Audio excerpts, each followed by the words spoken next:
নমস্কার বন্ধুরা, কৃষ্ণা কিচেন ব্লগে আপনাদের সবাইকে স্বাগত।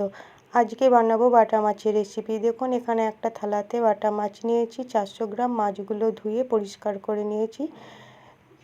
এই রেসিপিটি আজকে খুব সহজভাবে বানাবো আর খেতে হবে কিন্তু দুর্দান্ত। তো রেসিপিটি সম্পূর্ণ দেখবেন। দিয়ে দিলাম হাফ চামচ হলুদ গুঁড়ো আর হাফ চামচ লবণ। এবার মাছগুলো খুব সুন্দর করে মাখিয়ে নেব। এখানে মাছে লবণ হলুদ যত ভালো করে মাখিয়ে নেওয়া যাবে রেসিপিটি কিন্তু ততটাই ভালো হবে খেতে। দেখুন মাছগুলো খুব সুন্দর করে লবণ হলুদ মাখিয়ে এক সাইডে আমি রেখে দিলাম। নিয়ে নিলাম একটা মিক্সি জার। দিয়ে দিচ্ছি হাফ চামচ গোটা জিরে, হাফ চামচ গোটা ধনে, 1 চামচ পোস্ত, 1 চামচ কালো সরিষা, 5টা কাঁচা পাকা লঙ্কা, সামান্য পরিমাণ আদা আর সামান্য লবণ দিয়ে সামান্য জল দিয়ে মশলার পেস্ট তৈরি করে নিলাম। আপনারা যে যেমন ঝাল খাবেন সেই মতো লঙ্কা দেবেন। কড়াই দিয়ে দিচ্ছি পরিমাণ মতো সরিষার তেল।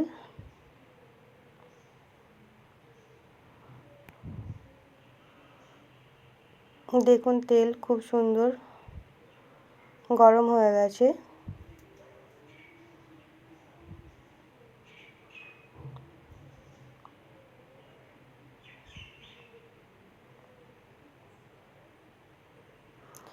এবার আমি খুন্তি দিয়ে মাছগুলো দিয়ে দিচ্ছি। প্রথমে আমি 3টে মাছ দিয়ে ভেজে নেব। দেখুন প্রথমে আমি 3টে মাথা দিলাম। এবার মাথাগুলো প্রথমে ভেজে নেব। এখানে মাছগুলো খুব ভালো করে ভেজে নিতে হবে। দেখুন উল্টে দিচ্ছি কিছুক্ষণ পর।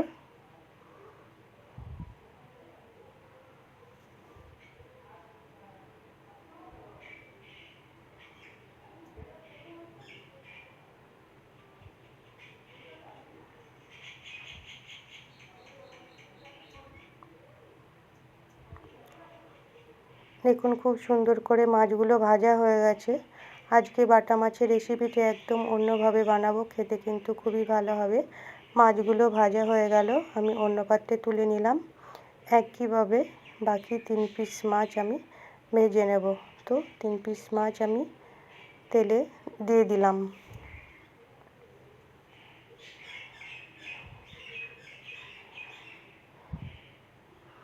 দেখুন এই মাছগুলোও ভাজা হয়ে গেছে, আমি তুলে নিচ্ছি।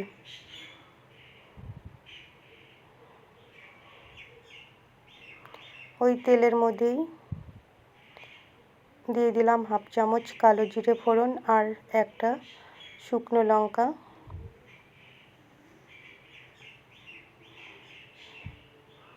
আর কেটে রাখা পেঁয়াজ, এখানে একটা বড় সাইজের পেঁয়াজ নিয়েছি। আজকে আমি পেঁয়াজ দিয়ে এই রেসিপিটি বানাবো। দেখুন এবার পেঁয়াজ ভালো করে ভেজে নিতে হবে। বেশ অনেকটাই ভাজা হয়ে গেছে। দিয়ে দিলাম একটা টমেটো। এখানে মাঝারি সাইজের একটা টমেটো নিয়েছি। এবার টমেটো ভালো করে কষিয়ে নেব যেন কাঁচা গন্ধ না থাকে। দিয়ে দিলাম সামান্য লবণ। লবণ দেওয়ার ফলে টমেটোটা খুব তাড়াতাড়ি কষানো হবে বন্ধুরা। তো দেখুন আমি পেঁয়াজ আর টমেটো খুব সুন্দর করে কষিয়ে নিলাম। দিয়ে দিচ্ছি হাফ চামচ কাশ্মীরি লঙ্কার গুঁড়ো আর হাফ চামচ হলুদ গুঁড়ো। আবার একসঙ্গে ভালো করে নেড়ে নিলাম। 2 মিনিট নাড়ার পর দিয়ে দিলাম বেটে রাখা মশলা।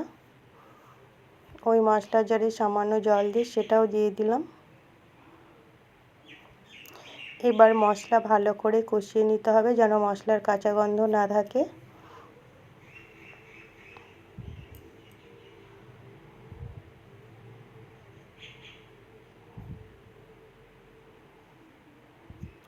দেখুন 3 মিনিট মশলা খুব সুন্দর কষিয়ে নিয়েছি। মশলা থেকে তেল বেরিয়েছে, তাহলেই বুঝতে হবে মশলা খুব সুন্দর কষানো হয়ে গেছে। দিয়ে দিচ্ছি পরিমাণ মতো জল।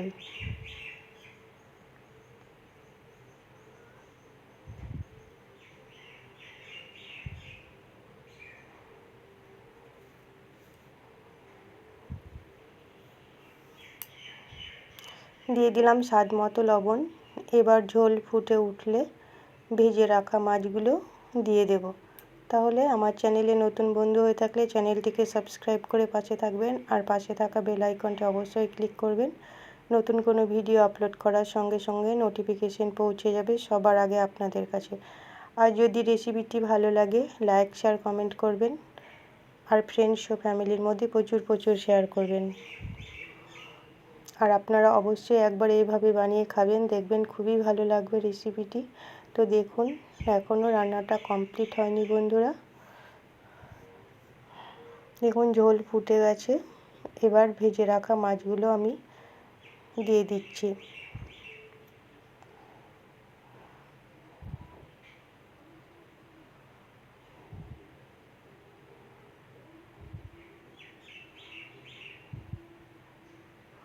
মাছ দেওয়ার পরে আর 2 মিনিট ফুটিয়ে নেব বন্ধুরা।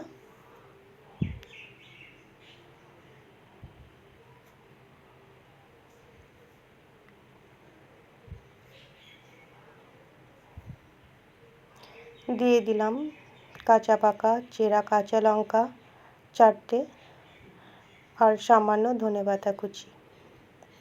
এর ফলে কিন্তু রেসিপিটি আরও ভালো হবে খেতে।